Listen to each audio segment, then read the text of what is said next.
Innecesarios, lo que nadie pidió escuchar. Buenas, partida de Innecesarios, ¿cómo están? Espero que estén muy bien, que nos estén escuchando desde casa, siguiendo las normas de contingencia y bienvenidos a un nuevo programa de Innecesarios, lo que nadie pidió escuchar. Hoy tenemos un invitado de lujo, un callejero por excelencia, porque nos va a hablar de un tema que nos compete a todos, un tema que azota nuestra identidad, que azota nuestra cultura, pero también vamos a hablar de cómo vamos a afrontar ese flagelo.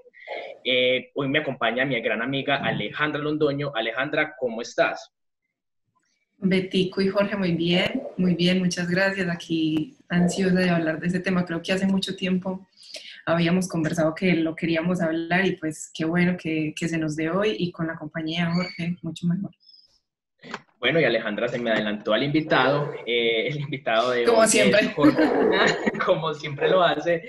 El invitado de hoy es Jorge Melguizo. Les cuento, Jorge es un comunicador social, colega de nosotros, exsecretario de Desarrollo Social, exsecretario de Cultura Ciudadana de Medellín, co-creador de un famoso programa que se llama Arriba Mi Barrio, conferencista, consultor, en fin, como les dije al principio, un callejero y transformador cultural. Jorge, ¿cómo te encuentras hoy? Pues hombre, encantados, pues María Alejandra, bueno, vi que solo sos Alejandra, que el María Alejandra solo es para el título. Para el correo. Para el correo, sí. Con Alejandra, Santiago y Carlos, encantado. Muchas gracias por la invitación y bueno, dispuesto a conversar. Callejero encerrado, desde el 14 de marzo encerrado. Por el momento. Encerrado, sí, o sea, realmente poco, no he salido, es decir, más de 1 kilómetro allá de mi casa y caminando. Yo no tengo auto, entonces no voy a ningún lugar y no he usado transporte público. Yo soy usuario de transporte público desde el 14 de marzo hasta hoy, solo casa y 2 veces 1 kilómetro de mi casa para comprar algo que no encontraba a domicilio en las tiendas del barrio. Además estoy feliz Jorge, con las tiendas del barrio. Sí. Jorge, ¿cómo es para un callejero estar en la casa? ¿A qué te dedicas? Porque... No, sabes que no me da duro realmente. Tengo varias ventajas con relación a muchas otras personas, por supuesto. O sea, puedo trabajar desde mi casa. Muchísima gente no lo puede hacer. Digamos que hoy callejeo en lo digital. Después de esta conversación con ustedes, voy hoy para Buenaventura. O sea, tengo un par de horas de conversación con un colectivo Puerto Creativo en Buenaventura. Pero, por ejemplo, ayer estuve en Buenos Aires, Argentina, estuve en El Salvador, en Brasil, estuve en Sao Paulo, en Brasil. Ayer estuve muy poco, pero un ratico en Ciudad Victoria, en Vitoria-Gasteiz, perdón, en el País Vasco, la capital del País Vasco, Vitoria-Gasteiz. Pero estuve en Tumaco también, con el grupo Plu Compla. Busquen Plu Compla en internet, muchachos, es una maravilla. Plu Compla, una agrupación musical tremenda. Estuve en Quibdó con Semillas de Oportunidad. Estuve en Bogotá con un colectivo de comunicadores, de realizadoras audiovisuales, 5 mujeres que hacen cine. Busquen su página web, Cimarrón Producciones. Es decir, callejeo por todos estos lugares. Yo hice una lista en estos días, algún amigo me preguntó algo parecido a Alejandra. Me dijo, ¿de dónde? Pues, ¿qué has hecho? Y le describí todos los lugares donde había estado y con la gente con la que había conversado. Pues, la ciudad de Rosario, Santa Fe, Mar del Plata, Recife, Salvador, Sao Paulo, Santiago de Chile, Temuco, Los Mochis en Sinaloa, en México, Ciudad de México, Monterrey en México, Puebla, que antier tuve una muy buena conversación con la Secretaría de Bienestar Social de bueno, el País Vasco, Barcelona. En Uruguay, con Montevideo tengo una relación permanente con varias gente de Montevideo, pero en Uruguay también en San José y en Punta del Este con Marciano Durán. Sigan a Marciano Durán, muchachos. Marciano Durán, ese es el nombre de él, Marciano Durán. Tiene un proyecto que se llama Campo de Marte, pero todos los días hace unos podcasts, unas transmisiones en vivo, puede ser más que podcast, unas conversaciones sobre sus escritos. Pues bueno, no, me mantengo muy entretenido, Alejandra, callejeando mucho por lo digital. Viajando sin pasaporte. El mundo es ancho y ajeno, decía Calderón de la Barca, entonces me mantengo callejeando por ese mundo mundial. La verdad es que es un placer para nosotros tenerte pues acá, Jorge. Vamos entrando pues como en materia. Hace aproximadamente 30 años el país estaba viviendo algo que en ese momento estamos experimentando y era el encierro. Pero el problema era que en ese tiempo no había un virus que estaba allá afuera, en ese tiempo era el narcotráfico que nos estaba pues azotando. Hoy, después de 30 años, tenemos que cargar como con esa historia de que nos estigmaticen por ser colombianos y que de alguna u otra forma nos ha afectado la vida. Jorge, prácticas como los tiros al aire, la figura del sicario, las cirugías plásticas, las extravagancias, la violencia en sí, son como vestigios de esta narcocultura. ¿Cómo fue que estas prácticas traspasaron la cultura del narcotraficante y se apropiaron, digamos, como de la gente común? Ay, María, empiezo, mira, casualmente, hoy estaba leyendo esta mañana un artículo de una revista de las del Malpensante, la revista que se edita en Bogotá. Un artículo una revista que me llegó ya hace creo que 2 meses sobre moda, una nueva revista sobre moda que sacó el Malpensante, de Rocío Arias Hoffman, pues dirigiendo el proyecto. Y en esa revista, en el estilo del Malpensante, es una revista sobre moda con artículos sobre el mundo de la moda y lo que hay detrás de ese mundo de la moda. Y en un artículo que no sé de quiénes puedo oír por la revista, que la tengo aquí en el salón, no sé el autor, empieza el artículo hablando sobre el papel higiénico que le diseñaron a la casa de Gonzalo Rodríguez Gacha cuando construyó una mansión en Bogotá. Y él mandó a diseñar, un artista lo convenció para que diseñara su propio papel higiénico con figuras de Botticelli, con el desnudo de Botticelli. Entonces, tenía papel higiénico, el aparatico en oro y todo el papel higiénico con Botticelli, o sea, una extravagancia. Pero, entonces uno dice, es una cultura narco. Y yo pensaba, piensen ustedes 4, Santiago, Carlos y María Alejandra, o piensen todos los que puedan estar viendo esta conversación, busquen Luis XV, no digo Luis Pérez, Luis XV, busquen las cortes de Inglaterra, busquen las cortes de Francia, busquen las extravagancias de la monarquía en general europea, las extravagancias, y uno hoy podría decir toda la frase contraria a Carlos con tu pregunta, uno podría decir, hombre, esos reyes parecían mafiosos. Son una extravagancia horrorosa, pero además, voy a decirlo de otra manera, yo viví 5 años en España, 5 años, y es un país espectacular, lo disfruté mucho, viví en el País Vasco. Pero cada vez que íbamos con mi familia o con amigos, pues que llegaban y les mostrábamos una catedral en Toledo, que una iglesia, en fin, no dejábamos de asombrarnos con la extravagancia ostentosa de oros y oros y oros llevados desde las Américas en esas iglesias y en esos altares religiosos, que también se ven mucho acá. En medio de estas pobrezas nuestras se ven unas extravagancias en muchas iglesias que uno solo por lo menos puede asombrarse. Una extravagancia que uno podría decir entonces de iglesias de hace 500 años, de hace 400 años, de hace 300 años, uno podría decir, hombre, esos curas parecían mafiosos. Y uno ve las pompas del Vaticano y uno podría decir, hombre, es que el Vaticano parece la casa de un mafioso. Es decir, hay unas estéticas que no es que, con tu pregunta, estoy pensando en borrador, como decía un amigo de Bogotá, Germán Mariño, pero tu pregunta me lleva de pronto a una reflexión. No es que nosotros hayamos heredado la cultura mafiosa, en la estética, la mafia. Es que los mafiosos copiaron las estéticas que veían por el mundo. Y esas estéticas que veían por el mundo las copiaban. Pero aquí, y me voy a meter con un tema que siempre me ha traído problemas, el Barrio Prado. Barrio Prado tiene 100 años y un poco más. Hay casas de finales del siglo XIX y hay casas de principios de los 30, 40 primeros años del siglo XX. ¿Qué es un barrio? ¿Qué es el Barrio Prado? Un barrio, para describirlo con una frase, con una palabra suave, es un barrio ecléctico. ¿Qué quiere decir ecléctico? Que tiene un poco de todo.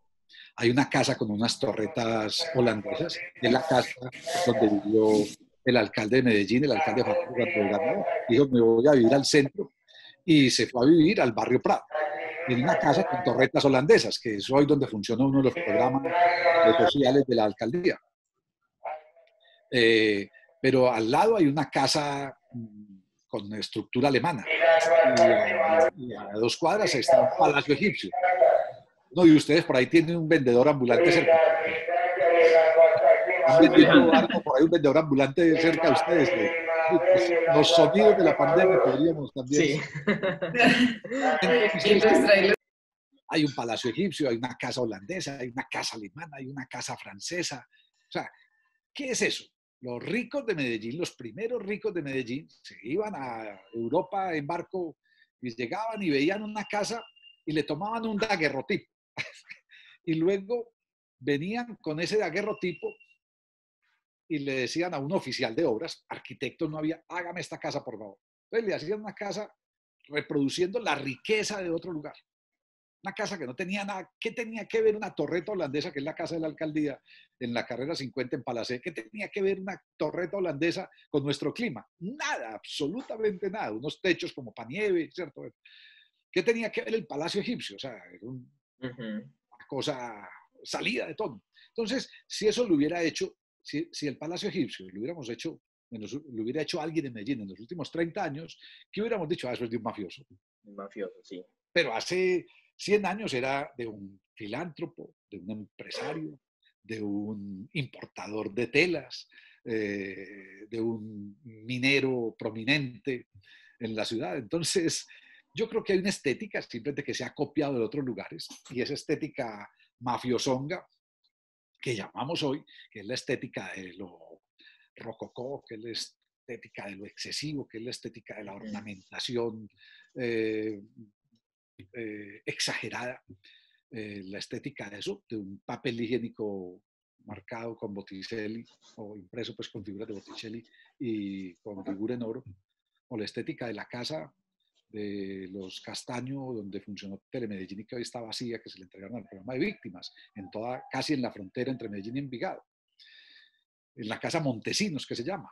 Esa casa fue readaptada por los Castaño. Ahí vivieron y ahí parece que se cometieron una buena parte de sus crueldades y de sus masacres. En alguna de esas tres casas. Una de esas casas realmente tiene un foso de animales. Yo lo vi con mis ojos cuando eso era de Telemedellín, pero en la casa principal hay una bañera que es una concha de ostra, una bañera con esta forma, dorada, como si fuera de oro, dorada. O sea, una cosa lo más, no sé, fea, diría uno. Desde la estética de uno diría, eso es muy feo. Pero es que esa casa era de una de las familias prestigiosas de la ciudad. Prestigiosas porque tenían dineros de otro momento. Y se la vendieron a estos Castaño. ¿Qué tanto de la estética que hoy llamamos mafiosa tenía ya la casa de esos otros ricos? No sé, no la conocí, pero seguramente mucho. Entonces yo no creo que sea un asunto solo de lo narco, sino que es un asunto de esas apropiaciones de otras culturas que mucha gente fue trayendo a lo largo de años. Exacerbada por los narcotraficantes, sí, exacerbada por los narcotraficantes. Sí. Que yo creo, Jorge, que ahí incluso se incluyen dos estéticas, que es, o bueno, no sé, yo lo divido así, que es la mafiosa, que uno, o bueno, la narco, que uno podría relacionar un poco más con los excesos, quizás, no sé si con esta palabra exagero un poco vulgar, que es un poquito más colorido, como un poquito más colombiano quizá, que incluye estas rancheras, las operaciones en las mujeres, el rubio en las mujeres también, no sé, digamos los diseños en casa con brillantes, queriendo enchapar las cosas en oro, y veo esta otra estética que es, digamos, la que vos decís europea, que es incluso un poco más tenue, como un poquito más elegante, pero que también puede ser mafiosa. Entonces, digamos, ¿cómo podría, o sea, me genera como algo ahí, cómo podría dividirse esas dos estéticas sabiendo que vienen de la misma parte? Bien, sí, yo creo que, digamos que hay las apropiaciones particulares, ¿cierto? Estas múltiples combinaciones. Vuelvo al caso del barrio Prado. El barrio Prado hoy es patrimonial. Si mal no recuerdo, cuando yo estaba en la Secretaría de Cultura, se logró la declaración de, ese es el dato que no recuerdo, unas 256 casas del barrio Prado como patrimonio. Cada casa era una casa extraña.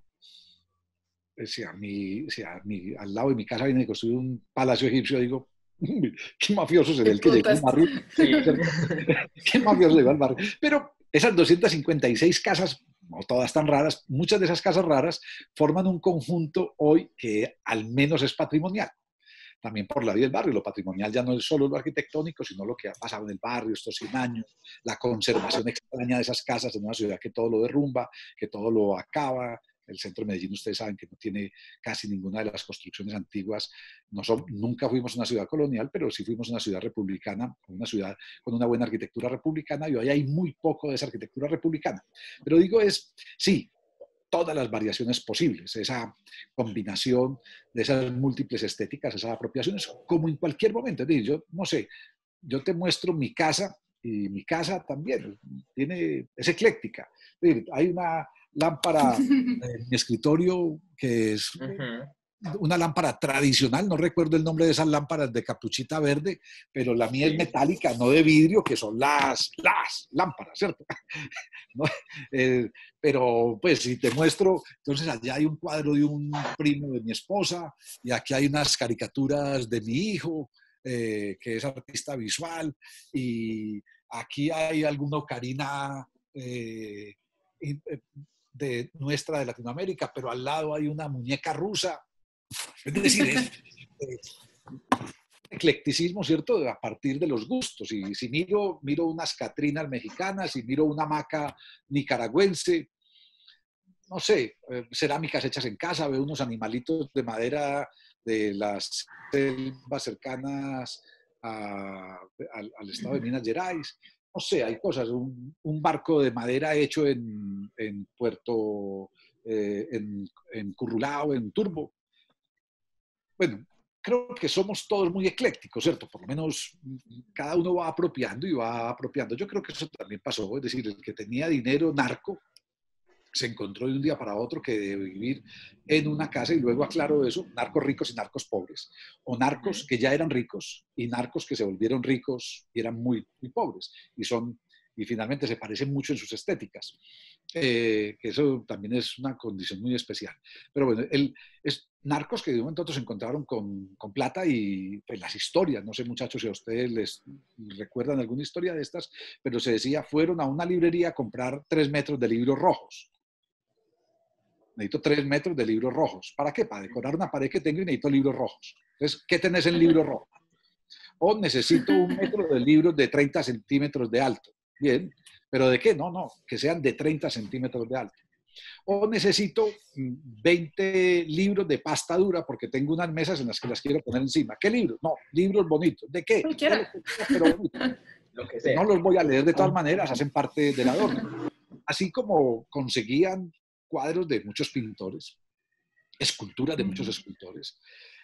Aquí muchos escultores y muchos pintores hicieron muchísimo dinero, pero además escultores y pintores conocidos y reconocidos de los nombres pues digo en Colombia, de los nombres claves de las artes plásticas en Colombia, hicieron dinero vendiéndole a narcos. ¿Cuánto vale este cuadro? 200.000, bien, dólares, bien, listo. Y jamás habían vendido $1.000. Me lo llevo. 3 de esos, pero ¿por qué no me haces este mismo, pero horizontal? Es que tengo una pared horizontal, ¿cierto? En fin, ese tipo de cosas, yo creo que ese eclecticismo, esa manera de apropiación era simplemente qué hago con lo que tengo. Que se veía, bueno. Sí. No, sigue. No, que se veía también en las ropas, la combinación del carriel, pues por poner un elemento típico, con la ropa de otras marcas, o sea, la marca mundial versus el elemento cotidiano de acá, no sé. Uno no veía, o sea, yo creo que el primer carro de un mafioso que yo conocí, yo nací en San Javier, en el barrio San Javier, en la carrera 99 a número 4830, viví ahí hasta los 24 años, abajito de la estación del metro, junto al depósito El Clavo, para los que ubican en San Javier. Y en la carrera 98, a una cuadra de la iglesia San Javier, la carrera 98,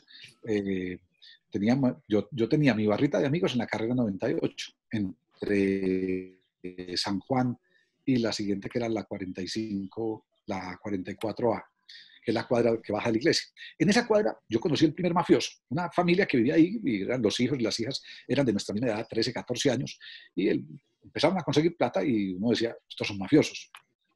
Yo tengo 58 años, esto hace 45 años. Y entonces uno decía, estos son mafiosos. Y claro, La evidencia vino cuando llegaron un día con un carro con los cojines de piel de leopardo, pues, semejando piel de leopardo. Me decía, hombre. Entonces todo el mundo decía, ¿viste los cojines de piel de leopardo? Sí, mafiosos. Es decir, ya era como la ratificación. Pero claro, luego nos invitaron a los 15 de la niña amiga de nosotros en el Hotel Intercontinental, cuando el Hotel Intercontinental quedaba, o sea, no sabíamos que existía en el otro mundo. Era el nuevo hotel, el que se acaba de estrenar, era ese universo que jamás conocíamos los que vivíamos en San Javier, que imposible, o sea, quedaba, no sé, a 1 hora de recorrido, más, porque uno se demoraba 1 hora en un bus de San Javier La Puerta para ir desde San Javier hasta el centro, desde ahí hasta allá, no sé, yo no recuerdo ni cómo fuimos. Y el baile de los 15 fue con los Melódicos y con Lavillos. Las dos orquestas que solo conocíamos por discos de larga duración, con la Cachimba de San Juan. Y eso uno decía, ¿cómo? Los Melódicos y Lavillos. O sea, uno decía, mafiosos. Claro. Pero es eso, es decir, había esas múltiples adaptaciones de lo que son. Jorge, yo creo que indiscutiblemente, bueno, ya saliéndonos un poco de este tema de la estética, indiscutiblemente la televisión e incluso la literatura juegan un papel súper importante en la visibilización de ese modelo cultural. Yo creo que nos lo han metido por los ojos y lo triste, bueno, lo triste o no, pues ya ahorita que conversamos con vos creo que el panorama no es tan triste. ¿Cómo podría entretenerse a la gente con otro tipo de contenido que no sean estas producciones narco? Y creo que eso es súper apropiado para responder esta pregunta, por ejemplo, con Arriba Mi Barrio. Uy, una cosa es el entretenimiento y otra cosa es la cultura. O incluso, un producto cultural puede estar hecho para el entretenimiento y un producto cultural puede no estar hecho para el entretenimiento y no para la generación de otro tipo de reflexiones. Y pongo un ejemplo, además a tono, con tu pregunta, y es 2 series de televisión. Una, Pablo Escobar, el patrón del mal. Otra, Narcos. Las 2 se han visto, pues una en televisión nacional, otra, las 2 en Netflix. Las 2 se han visto en todo el mundo. Una es colombiana, la otra es Hollywood. Narcos, Hollywood, Pablo Escobar, el patrón del mal. Las 2 sobre hechos de narcotráfico. O sea, las 2 se centran en Pablo Escobar. La de Narcos protagonizada por un brasilero, la de Colombia por Andrés Parra. Andrés Parra. Además con una actuación tremenda, o sea, una maravilla el actorazo que Andrés Parra, la actuación de Andrés Parra. Uno ve desde otro lado historias como las de Steven Spielberg sobre La lista de Schindler, una peliculaza, o la de Roman Polanski del pianista. Historias, o sea, películas basadas en hechos de los años 40, de los primeros 5 años de los años 40, Segunda Guerra Mundial. Y uno dice, bueno, y esto ocurrió hoy hace ya 80 años. ¿Por qué seguir contando esa historia? Pero además en Semana Santa nos sigue mostrando a Ben-Hur y el Mártir del Calvario de hace 2000 años. Entonces, esta historia nuestra ha sido muy dura y ha sido muy clave para marcar una historia del país. O sea, la historia de esa mafia, Alejandra, ha sido muy fuerte, ha marcado la historia del país y por lo tanto habría que seguirla contando. A Víctor Gaviria, en varios foros, incluso en los que he compartido con él, el año pasado estuvimos en la Universidad de Medellín, en la Facultad de Comunicación, desde la Cinemateca de Medellín, Víctor como director de la Cinemateca, y estuvimos hablando de Arriba Mi Barrio y de Muchachos a lo Bien, una serie de 96 programas que se hizo también en los 90, sobre perfiles de jóvenes. Y alguien le preguntó a Víctor Gaviria lo que le preguntan siempre. Es decir, él dice que no pasa un solo día en el que él haga una conferencia o una charla, una conversación, un programa, una entrevista y no le pregunten exactamente eso. Víctor, y habiendo tantas historias, ¿por qué sigue contando historias malucas? ¿Por qué Aníbal, la mujer ¿por qué la mujer de, ¿cómo es? Del animal. El animal. Exacto. ¿Por qué Sumas y Restas? ¿Por qué Rodrigo de No Futuro? En fin. Y Víctor dice, hombre, porque esas historias están presentes, esas historias están vivas, esas historias no las hemos terminado de procesar. Es más, uno diría, todavía nos falta muchísimo por contar de esas historias. Lo que uno escucha todos los días en las noticias es la reiteración de todo lo que nos falta por contar. la famosa serie, esa web, esa de WhatsApp del Matarife, miren las cosas que está contando, ya las sabíamos, pero la están contando en una serie.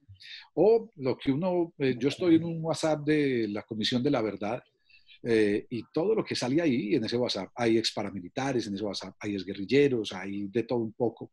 Y las historias que salen ahí todos los días, es el WhatsApp más activo que yo recibo y tengo muchos WhatsApp activos. Ahí estamos unas 200 personas de todo el país, hay víctimas, en fin. Y uno dice, todo lo que sale ahí tendría que seguir contándose de muchas maneras, tendría que seguir evidenciándose. Entonces hice la pregunta sobre Narcos, cierro ahí la respuesta, hice la pregunta sobre Narcos y sobre la serie de Pablo Escobar, El Patrón del Mal, porque a mí ese me lleva, para mí, mi concepto, la diferencia entre entretenimiento, Narcos, Hollywood, más ficción, y Pablo Escobar, El Patrón del Mal, cultura. Pablo Escobar, El Patrón del Mal, se basa en el libro La Parábola de Pablo de Alonso Salazar, un libro que salió publicado en el año 2001. En agosto del 2001 salió publicado ese libro. Y ese libro es, se puede decir de dos maneras, la biografía de Pablo Escobar, pero también se podría decir que es la historia de Colombia a través de la biografía de Pablo Escobar. Y un hijo y una nieta de una víctima de Pablo Escobar, de don Guillermo Cano, director del periódico El Espectador. A don Guillermo lo mató Pablo Escobar, pero además Pablo Escobar dinamitó el periódico El Espectador. Físicamente lo dinamitó, o sea, le puso una bomba al periódico y mataron a don Guillermo Cano y amenazaron periodistas, y de aquí en Medellín El Espectador se tuvo que ir con Carlos Mario Correa y otros periodistas porque los amenazaron de muerte. Tenían la sede cerca del periódico El Colombiano, ahí por donde pasa hoy el metro. Un hijo y una nieta de don Guillermo Cano le compran a Alonso Salazar los derechos del libro para llevarlo a esa producción de televisión. Y deciden hacer, miren que no es un panegírico, no es un panfleto sobre Pablo Escobar, deciden hacer una historia del país a través de la historia de este hombre, para que gente que no vivió esa historia y para que los que vivimos esa historia nos veamos en la pantalla y reconozcamos y pensemos en esos hechos. Pero además, en Colombia, yo no sé si ustedes recuerdan cuando la serie salió, que salió en el año, se empezó a emitir en el año 2012, cuento una cosa que se sabe poco. Alonso Salazar era alcalde cuando le vendió sus derechos a la familia Cano, pero puso una sola condición por un pudor. Por favor, sacan la serie cuando yo deje de ser alcalde de Medellín. No queda bien que aparezca, pues, autor del libro, ¿cierto?, del alcalde de Medellín. No, o sea, no combinemos las dos cosas. Entonces la familia guardó la serie hasta el año 2012, pero cuando en Colombia se emitió la serie, yo no sé si ustedes recuerdan, se emitía antes de cada capítulo un documental sobre el hecho que iba a mostrar ese capítulo. Un documental periodístico. Entonces el atentado, la dinamitada del avión de Avianca, y mostraban la noticia del avión de Avianca. Sí. Y termino la historia, Alejandra, con una anécdota personal.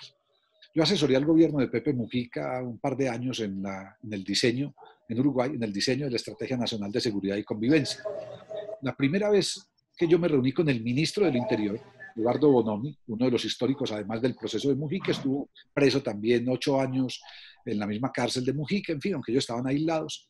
Eduardo Bonomi, el día que, o sea, cuando nos conocimos, la primera semana que trabajamos juntos, me dijo: estoy muy preocupado porque anuncian en televisión una serie sobre Pablo Escobar. Y era esa serie, Pablo Escobar, El Patrón del Mal. Le dije, ¿por qué está preocupado? Y me dice, no sé eso qué pueda generar acá, en fin. Y le dije, ministro, yo vengo dentro de 40 días, yo vuelvo dentro de 40 días, iba 10 días cada 40 días a Uruguay. Yo vuelvo dentro de 40 días. Le pido un favor, vea 1, 2 o 3 capítulos de la serie. Y cuando yo vuelva, me invita a un café en su oficina y conversamos. A los 40 días volví y Bonomi me invitó a un café en su oficina. Estábamos 4 personas, Gustavo Leal, sociólogo, Julio Calzada, sociólogo, que fue el director nacional de drogas de Uruguay, el que le tocó la regularización del mercado de la marihuana, y Eduardo Bonomi. Nos sentamos, sirvió el café y me dijo, hombre, Jorge, me hiciste un daño tremendo. Y le dije, ¿por qué? Dice, porque empecé a ver la serie y no paro de verla. Y ya mi perra está ladrando, siempre ladra cuando hay conferencias y cosas. Pues, entonces le dije, ¿y qué piensa, ministro? Y me dice, 2 cosas, Jorge, 2 cosas. Primero, qué serie tan bien hecha. qué serie tan bien hecha, eso es una maravilla. O sea, es impresionante esa serie, porque la serie combina la puesta en escena con los hechos reales, documentales, con imágenes reales, en fin, y las actuaciones, todo. Estoy impresionado con la serie, estoy enganchadísimo. Pero segunda sensación, Jorge, tengo una vergüenza. Eduardo Bonomi, 70 y algo de años en ese momento, tengo una vergüenza. Le dije, ¿por qué, ministro? Y me dice, porque acabo de entender la tragedia por la que ustedes los colombianos han pasado. Con un añadido, Jorge, Latinoamérica los dejó solos en esa tragedia. Mientras todo el continente acompañó al Cono Sur, Uruguay, Argentina, Chile, Paraguay, en nuestras dictaduras, cuando tuvimos las dictaduras, Latinoamérica estuvo ahí, fue solidaria, nos acogieron, todo, nos acompañaron siempre, vibraron con nosotros por superar esas dictaduras. Toda Latinoamérica los dejamos solos a ustedes con su problema de narcotráfico y de la guerrilla.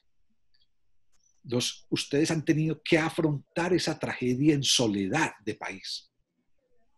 Y uno dice, tremenda reflexión. Entonces, cuando una serie, Alejandra, como Pablo Escobar, el patrón del mal, basada en el libro La parábola de Pablo de Alonso Salazar, sirve para que el ministro del Interior de un país como Uruguay te diga eso, digo, eso es cultura. No me habló nada de narcos. Narcos es entretenimiento, es ficción, le gusta a la gente, atrae, es bonita, es morbo. Bien, está bien, se cuentan las historias de muchas maneras. Jorge, hablando más como ya desde la transformación y ya como el último tema para finalizar de esa transformación social, estamos pues como en un momento donde pues muchas organizaciones, entes pues gubernamentales están como metiéndole la ficha, por así decirlo, a este tema de víctimas, a este tema de reparación. Entonces, bueno, pero ocurrió algo hace muchos años y fue la Operación Orión, que fue como tratar de erradicar la violencia así, pues del todo de forma violenta, como sacar un clavo con otro clavo, por así decirlo. Yo sé que la pregunta puede parecer muy obvia, pero entonces, ¿cuál puede ser, digamos, la mejor dinámica para esta transformación social? ¿Esta a la que le tenemos que invertir a la cultura o tratar de erradicar esa memoria histórica violenta de alguna otra forma, ya sea por violencia? Yo, por supuesto, siempre busco la salida. Hay una conferencia que dice que se llama "De todo laberinto se sale por arriba". Y pienso que los laberintos, uno los ve desde arriba, siempre tienen pues miles de formas de llegar de una puerta a otra. Pues hay una sola forma de llegar de una puerta a otra y muchos caminos que te pierden. Pero vos soltás una persona ahí y se demora años. Vos soltás una sociedad en un laberinto y se demora años. Vos soltás una rata y se demora años y se da contra las paredes.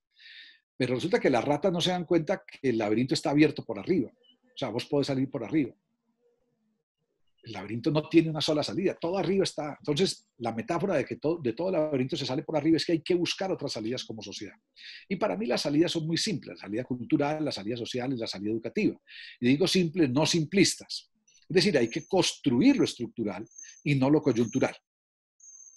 Y lo estructural es las grandes inversiones sociales, las grandes inversiones educativas, las grandes inversiones culturales. Y en todas ellas hay algo que es la construcción de lo simbólico. Una de las cosas que a mí no me preocupa de lo narco es la estética, no me preocupa, es decir, para mí no es una preocupación. Si alguien decide tener su papel higiénico con Botticelli, es un asunto que podría calificar de mal gusto, pero no le hace daño a nadie. Bueno, a Botticelli sí. Botticelli haya pintado su origen con el mismo papel.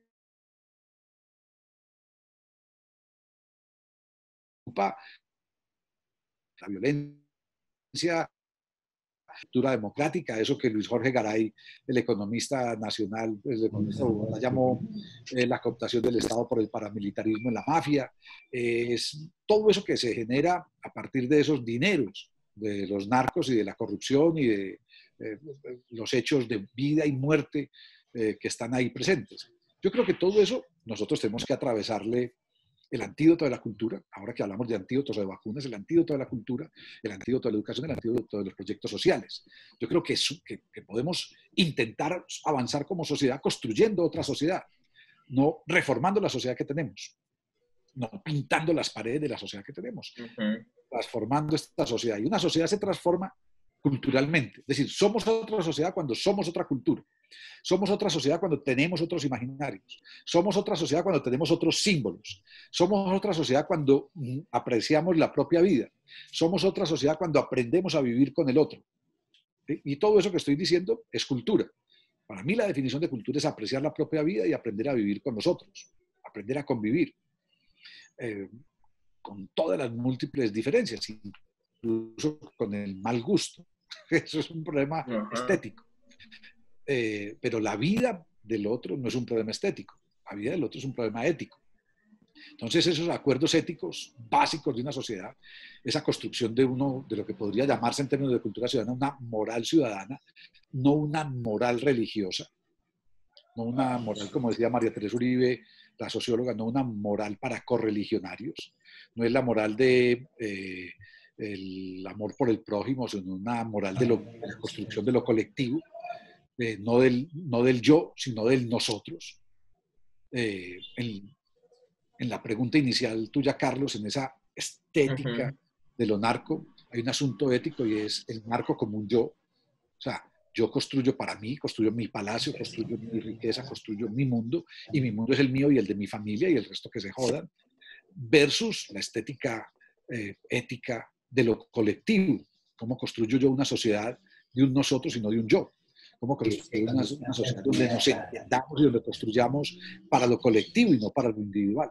Esa es la salida cultural, esa construcción de la noción de lo colectivo, esa construcción de abandonar lo individual como marca. Que eso es lo que planteamos, Alejandra, que no te respondí ahora en Arriba Mi Barrio. En Arriba Mi Barrio mostrábamos proyectos que construían lo colectivo, proyectos que construían el territorio, proyectos que construyen la comunidad. Barrio Comparsa, que era Recreo Teatro en el primer programa, Corporación Cultural Nuestra Gente, de Mano en Mano, un proyecto de jóvenes del barrio Santo Domingo, 15 de marzo de 1991, primer programa de Arriba Mi Barrio, primera nota, Robinson de Jesús Taborda, Roncho le decían, Robinson Henao y Adolfo de Jesús Taborda, Olafo, Robinson le decían Roncho, Adolfo le decían Olafo, dos muchachos de 15 años que hacían libros en el barrio Santo Domingo, en serigrafía, a partir de talleres de cuentos con sus hermanitos y sus sobrinos. Se llamaba De Mano en Mano, porque había que imprimir el libro de mano en mano. En fin, ese tipo de proyectos colectivos, que hay muchas experiencias en esta ciudad y en este país, esas múltiples epopeyas cotidianas, esas múltiples historias reales de sobrevivencia, de supervivencia y de pervivencia, son las que han construido también esta otra realidad. Y son las que se oponen no solo a esa estética narco, sino a esa ética narca. Yo tengo como algo que, o sea, como que algo que me surgió, no sé si es una duda o realmente ya lo respondiste también, es, por ejemplo, se habla de que, bueno, la estética tal vez no sea tan importante, pero ¿qué pasa quizás cuando esa estética habla, por ejemplo, de la mujer y de cómo la mujer puede verse como un objeto en cuanto a la estética que le podría meter el narco? O en cuanto la mujer quiere verse como un producto de mercado a ojos del narco. Entonces creo que ahí la estética tal vez puede jugar un papel diferente. Sí, ahí lo raro, también la pregunta que hay que hacerse sobre eso, un hermano mío decía que en Medellín no nos hacía falta sino hacerle un busto al busto, porque teníamos como una obsesión con el busto femenino, ¿cierto? Entonces decía, tendríamos que tener en el Parque Berrí un par de tetas, pues, ¿cierto? Del busto al busto, porque era... Yo no sé si de pronto es porque no lo he pensado en los últimos 4 o 5 años, yo creo que eso ha bajado. Yo creo que esa cosa que se vivió hace unos años de que una niña de 15 años pedía de 15 un nuevo par de tetas y su padre, no narco, sino su padre de una familia de clase media o de clase media alta o incluso de clase media baja, buscaban la manera de darle a su hija en los 15 un par de tetas. Eso creo que ha bajado, Creo que sí, estuvo seguramente originado por mucho de esa estética narco, pero ¿por qué fue abonada? ¿Por qué cayó en terreno abonado en mucha gente que no tenía esa estética? O sea, o que no era narca, pues lo digo de esa otra manera. También lo que yo les decía ahora, cuando que no expliqué el ejemplo, lo de los narcos ricos y narcos pobres, cuando un narco como el de San Javier, de mi barrio, cuando una familia que vivía en una casa normal de 90 metros cuadrados, en un primer piso, llegaba un día con un carro con asientos de leopardo y invitaba a una fiesta en el Hotel Intercontinental con 2 orquestas de Venezuela, uno decía es narco. Y era muy evidente que era narco. ¿Por qué? Porque vivían en San Javier y no podían hacer eso. Pero si esa misma situación se vivía con el ya rico en Medellín, con el que vivía en Laureles o que vivía en Prado, o que vivía en Fisebad, pues no se notaba tanto, porque tenía 4 o 5 carros y tal vez ya usaba las pieles de leopardo, o porque era costumbre que en su finca hiciera las fiestas con la orquesta de Venezuela o con otro tipo de... Es decir, no se notaba tanto. Al rico no se le notaba cuando se volvía narco, que es un poco lo que muestra Sumas y Restas, la película de Víctor Gaviria, cómo este constructor se asocia con la mafia, ¿cierto? Entre comillas, sin necesidad, solo por ambición. Pero además, miren la casa de los Castaño, ¿quién los Castaño? Uno de los mayores ricos de Medellín. ¿Quién le vendió a los mafiosos de este país las mejores tierras? Los que tenían las tierras, no los campesinos. ¿Y quién tenía las tierras? Los grandes terratenientes y los ricos de la ciudad. ¿Quién le vendió las grandes fincas de Llano Grande y del Oriente Antioqueño a los narcos? Hombre, Carlos, no fue tu familia en Supía, no fue tu familia en el barrio Colón Santiago, no fue tu familia en el barrio Fátima Alejandra, ni fue mi familia en San Javier. Esas grandes casas de los narcos, esas que son hoy grandes casas de los narcos, venidos a más o venidos a menos en Llano Grande y en otros lugares similares, eran propiedades de los grandes ricos de Medellín. Cuando me decían a mí que los Rodríguez Orejuela tenían aquí en Envigado unas fincas enormes que fueron declaradas de extinción de dominio, ¿quién les vendió eso? Porque ellos no fueron los originarios propietarios de eso. Cuando uno iba por la variante del aeropuerto desde Sancho Paisa o desde ese Mall Indiana hacia muy allá hasta el peaje, siempre decían a uno esto es de los Ochoa. Aquí están construyendo en Envigado unas unidades que llaman nativos sobre la intermedia con el Escobero nativo y... No son nativos, Siempre Verde, algo así. Ya no sé, porque todas dicen nativo, Siempre Verde, la Floresta y cortan todos los árboles para construirlas. Entonces, la que hay en el Escobero con la transversal intermedia. Y dicen, se está construyendo en las mangas de los Ochoa. Claro, y los Ochoa no son la del médico Ochoa, no, era de los mafiosos Ochoa. De Fabio Ochoa y de Jorge Luis Ochoa y de todos los Ochoa mafiosos. ¿Quién les vendió esas tierras a ellos? Todas esas, donde están hoy muchas de estas unidades residenciales de casas enormes de 2.000 millones de pesos y de 3.000 en esa variante, todo eso eran fincas de los Ochoa. Entonces uno dice, ¿a qué horas? Donde se iba a hacer el aeropuerto de Río Negro, que es en el Llano de Ovejas, en San Pedro, que era la otra opción, todo eso es de los Ochoa. Uno recorre un muy buen rato y eso es de los Ochoa. ¿Quién les vendió esas tierras a ellos? Es decir, ¿quién les vendió la tierra a los mafiosos? Los grandes ricos. Entonces hay una combinación ahí de esas cosas que ya existían, esas ambiciones de poderes personales, de construir riqueza a cualquier costo, incluyendo hacer negocio con quienes tienen sus dineros de negocios ilegales y que han costado la muerte de mucha gente, pero son prohombres. El que lo vendió es prohombre o promujer. Bueno, quisiera como una pregunta tal vez un poco ya aquí de soñadores. ¿Qué podría hacerse, digamos, o qué pudo hacerse en espacios como donde estaba el Mónaco? ¿Qué podría hacerse en espacios como la Hacienda Nápoles y su montón de hipopótamos, que creo que para mí es importante no borrar ese pasado, sino tal vez no resaltarlo, pero sí que esté ahí para que la gente lo tenga vigente y tal vez no se repita.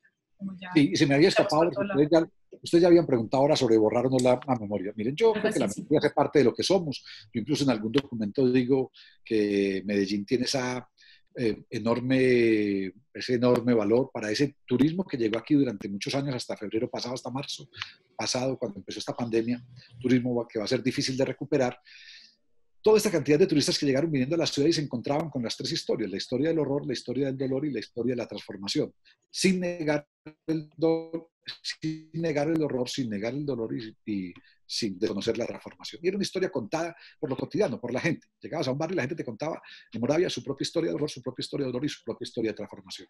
Yo creo que ocultar la memoria no es sano. Creo que el Museo de la Memoria, además, el Museo Casa de la Memoria de Medellín, tiene esa como una de sus intenciones principales, construir a partir de la memoria. Creo que borrar la memoria no. Creo que incluso hay varios ejemplos de edificios públicos que son palimpsesto. Esa escritura nueva sobre el papiro. Esa palabra palimpsesto quiere decir escribir sobre el papiro que ya estaba escrito y que está como borroso. Entonces, el Parque Biblioteca San Javier, que se inauguró el 31 de diciembre del año 2006, al lado de la que era la cárcel de mujeres, y la misma cárcel de mujeres del Buen Pastor, 100 años ahí, y hoy va a ser un centro universitario de Sapiencia, esa gran ciudad universitaria. No se borra la memoria, incluso se conservó uno de los edificios, el de la capilla de la cárcel del Buen Pastor, como parte de la memoria de la cárcel, o donde está el Parque Biblioteca de Belén, era la estación del B2, que era donde la policía torturaba, o donde está el Parque Biblioteca La Ladera, que además, mire, se llama León de Grace, pero todo el mundo le dice La Ladera, hasta yo. Nadie le dice León de Grace, se dice La Ladera porque era la cárcel de La Ladera, y se mantuvo un murito de la entrada de La Ladera que es la memoria de ese espacio. Yo creo que no borrar la memoria es fundamental. También digo, yo creo que el edificio Mónaco no tenía ningún valor arquitectónico, tenía un valor de que había vivido ahí Pablo Escobar. Sí, tal vez, no sé el valor para qué. A mí no me molestó que lo demoliera, se los confieso. Tal vez no era una prioridad, tal vez no había que invertir en eso tanto dinero, en fin. No me molesta el parque que hay allí. Yo creo que la pandemia salvó a los vecinos. Los vecinos se quejaban mucho del edificio, pero creo que el parque pudo haber empezado a traer más vecinos, a esos más visitantes molestos para esos vecinos. Entonces creo que la pandemia ha salvado un poco a los vecinos de tener la afluencia de turistas hacia eso. No me choca llenar la ciudad de símbolos de memoria, unas veces más evidentes, otras veces menos evidentes, pero creo que son necesarios. Creo que es necesario que toda la ciudad, que esta ciudad, que haber sufrido tanto por esas violencias, no solo por las violencias narcas, sino por las violencias paramilitares, por las violencias guerrilleras, por las violencias estatales, la ciudad en sí misma tenga muchos espacios de memoria. Hay una licuadora en mi casa, disculpen. Sí. El almuerzo. La vida en pandemia, entonces, bueno. Y además nos ha permitido entrar a casas, encontrar otras memorias, encontrar otros espacios. Entonces, yo creo que la ciudad tiene muchos espacios posibles de memoria y todos esos habría que nombrar. Reconvertir un lugar no me parece mal. No. Hay lugares que tal vez no se pueden tumbar, ¿cierto? Hay otros lugares que sí. Hay otros lugares que se han transformado y se han reconvertido. Aquí hay lugares que se dice que fueron de mafiosos. Bueno, hay un lugar, la carrera 10, donde está, cito, con nombre propio, el restaurante Mondongos. Ese edificio fue también de Pablo Escobar. Hoy nadie lo recuerda, no se tumbó. Pero ese edificio también, ahí vivió Pablo Escobar. Fue el edificio donde él vivió y tenía que un tobogán. Yo lo conocí cuando era por una fundación terapéutica que se le entregaron a hogares Claré. Ahí que tenía un tobogán para caer desde el último piso hasta el sótano. Yo nunca vi el tobogán, pero ahí tenía su colección de autos. Hoy es un edificio inocuo, pasa desapercibido. Lo más importante que hay en ese edificio es Mondongos, donde se come de maravilla. Pero de resto no tiene ninguna importancia para la memoria ese edificio, si haya vivido el mayor narco del mundo en su momento. Bueno, ya damos por finalizado pues el programa. Jorge, muchas gracias por la participación. Personalmente pues aprendí mucho con vos, pues cambiaste como unos paradigmas que tenía pues ya estipulados. Creo que a mis amigos pues también les pasó lo mismo. Reitero el agradecimiento, muy bacana la conversación. Muchas gracias. Carlos, Jorge, muchas gracias. No, María Alejandra, Carlos, Santiago, muchas gracias a ustedes. Innecesarios, lo que nadie pidió escuchar.